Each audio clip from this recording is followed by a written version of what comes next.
Bonsoir à tous et bienvenue dans cette édition du journal. Voici les titres.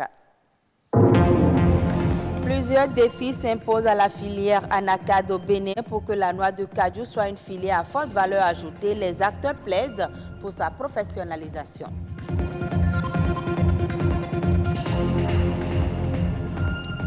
Le métier de mécanicien automobile a considérablement évolué, du moins dans les pratiques. Avec l'avènement des voitures 2.0, les mécaniciens traditionnels ont dû s'adapter aux nouvelles technologies. Les antibiotiques sont destinés à lutter contre les bactéries, mais leur consommation excessive peut développer une résistance et diminuer leur efficacité.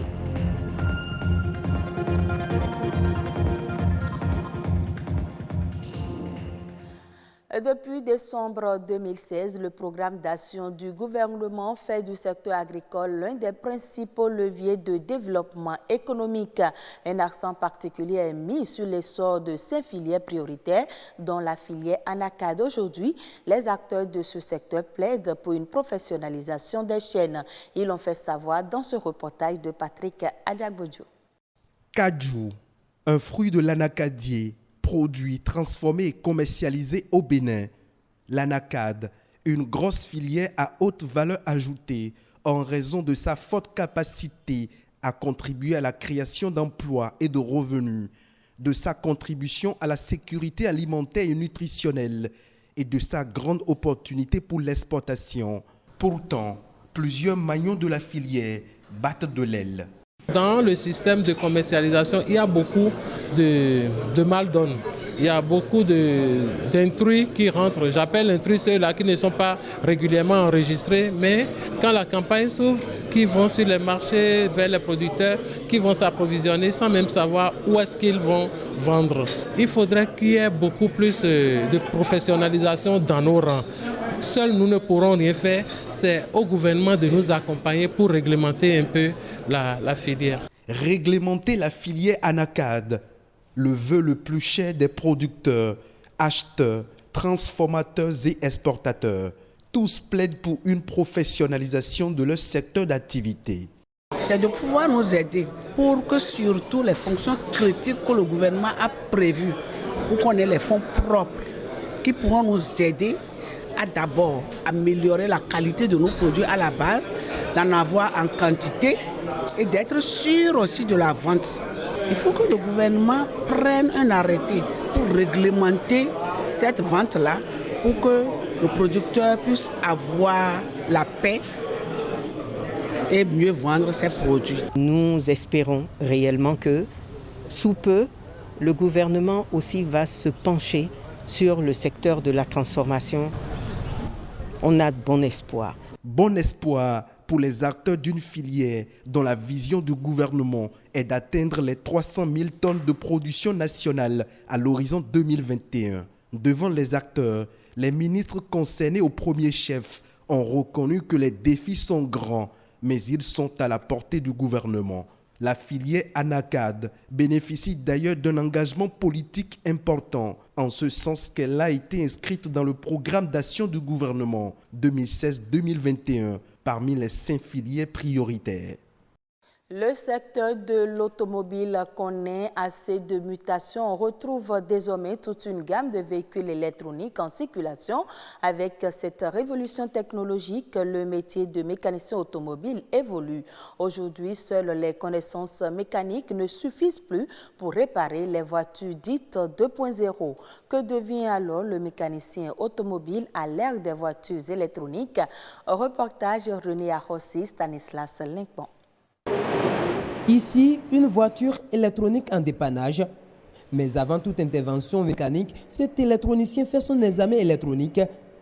La spécificité du véhicule l'oblige. Au bout de quelques minutes, l'appareil signale à l'écran plusieurs défauts. Là maintenant, ça me signale plusieurs capteurs que c'est défectueux. Mais ce n'est pas parce que ça signale les capteurs là que je vais me jeter pour changer les capteurs. Ici, c'est la fiche qui est venue sur ça. Mais comme ils n'ont pas trouvé à remplacer, ils ont eu à adapter. Or ça peut envoyer des courts-circuits au niveau du calculateur. Donc c'est des pannes que nous maintenant on doit régler. Ouais. Donc c'est pour ces pannes-là que la voiture est venue. Ce n'est pas que si la voiture vient, on se jette directement sur la voiture pour commencer par travailler. Non, les voitures d'aujourd'hui ne sont plus comme ça. Des voitures nécessitant une technologie de pointe, on en dénombre assez dans ce garage. Le promoteur, un mécanicien de formation, exerce dans ce secteur d'activité depuis 1988 au Bénin. Ces dernières années, il ne cesse d'actualiser ses connaissances et de recruter d'autres compétences afin de s'adapter à l'évolution de la technologie automobile. On ne veut plus que les voitures aillent au Ghana, au Togo, pour qu'on dise, bon, ils n'ont pas réussi ici, c'est au Ghana. La devise quitte le pays. Mais si ça tourne ici, si c'est abondant, pourquoi ne pas recruter plus? Ça, nous résolvons une partie du chômage. Ce nouvel environnement automobile, beaucoup de mécaniciens dans le pays peinent à s'en sortir. La cause, on évoque le défaut de maîtrise de l'outil informatique et de la langue de conception des scanners. Par exemple, les appareils de diagnostic, là, les scanners qu'on sort là, si tu ne maîtrises pas le français, tu ne peux pas. Même pour l'interpréter, tu ne peux pas. C'est ça le grand problème qui est là, c'est ça. Une difficulté qui constitue une menace pour leur corporation. Plusieurs mécaniciens automobiles peu instruits risquent de se reconvertir à la longue. Mais le président de l'association dit y travailler. Il faut quand même avoir au minimum le BPC avant de faire la mécanique aujourd'hui. Parce qu'il faut savoir lire les différents codes de défaut. Il faut quand même savoir utiliser le scanner. Nous avions créé quand même ce climat de solidarité, d'assistance, ce climat de dépannage entre collègues. Et c'est ça qui fait que, bon, les pannes que les uns et les autres rencontrent chaque fois et toutes les fois, nous faisons des échanges d'idées. Et c'est ça qui nous permet de grandir dans la profession. Sinon, bon, tu seras quand même un mécanicien monté et démonté. Hein. Le mécanicien automobile est un métier en pleine mutation. Aujourd'hui, les concessionnaires associent l'électronique à la mécanique pour mettre sur le marché des véhicules dits 2.0. Santé à présent, l'automédication est une pratique très courante dans nos sociétés, mais les antibiotiques peuvent être nocifs s'ils ne sont pas prescrits par un spécialiste. Pris de façon abusive ou inadéquate, ils peuvent avoir un effet contraire et abîmer les défenses naturelles de l'organisme. Ariel Zanou nous donne plus de détails au micro de Perspective Tossa. Un antibiotique, c'est avant tout un médicament dont l'objectif justement est de pouvoir lutter contre ce qu'on appelle les infections.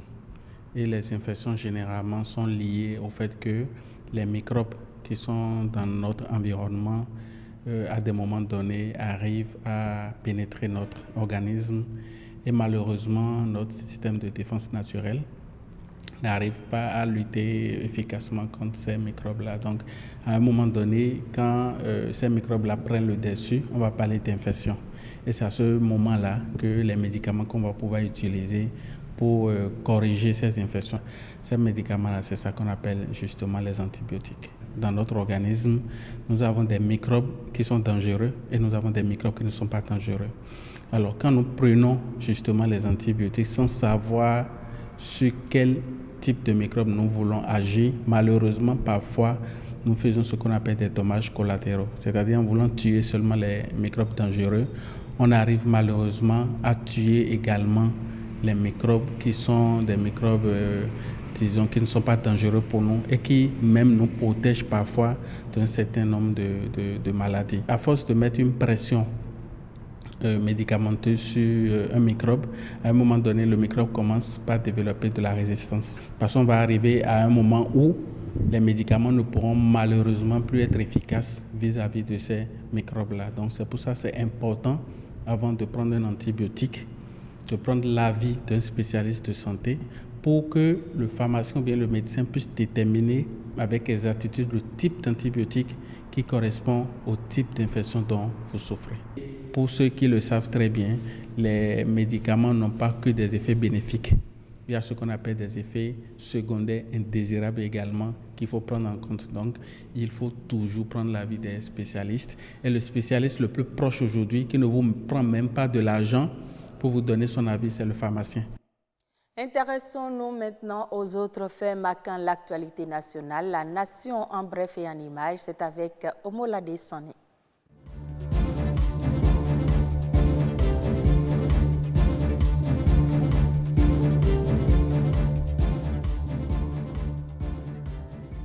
La société béninoise d'énergie électrique entend désormais faciliter les procédures de raccordement de son réseau au secteur privé.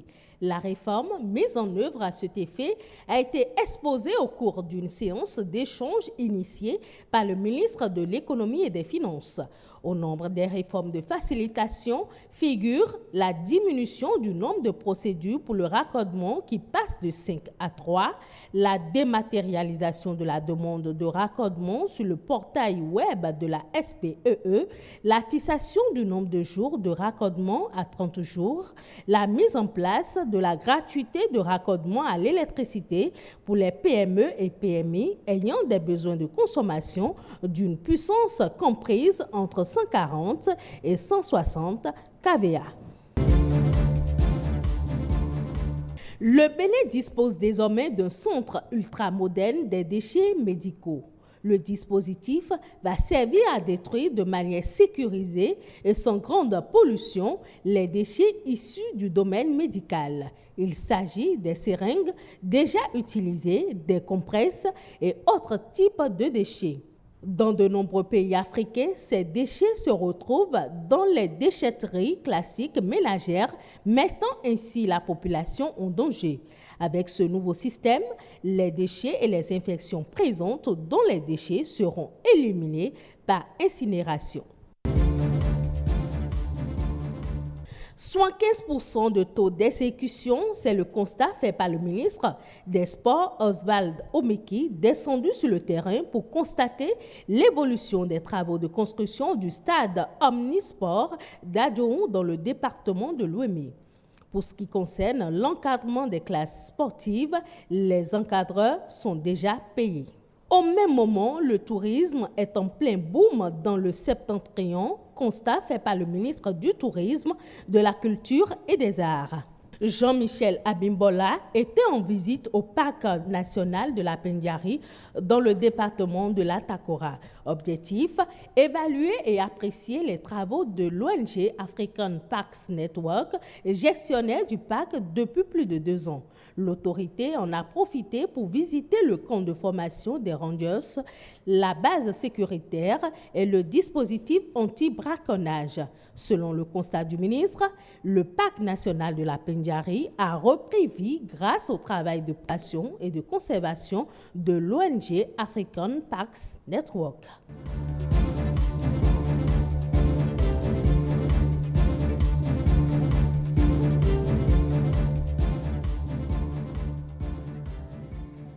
En Côte d'Ivoire, l'exécutif a reconnu officiellement par un décret l'Association des professionnels du caoutchouc naturel comme organisation interprofessionnelle agricole de la filière EVA. Cette démarche devrait renforcer un peu plus la légitimité de l'APROMAC en tant qu'interlocuteur majeur des acteurs de la filière comme les planteurs, les usiniers exportateurs et les industriels auprès des pouvoirs publics. Il faut souligner, entre autres, que cette reconnaissance intervient alors que la filière connaît une belle dynamique avec une récolte en hausse de 25% en 2019, 780 000 tonnes. Les acteurs prévoient même une production de 850 000 tonnes cette saison.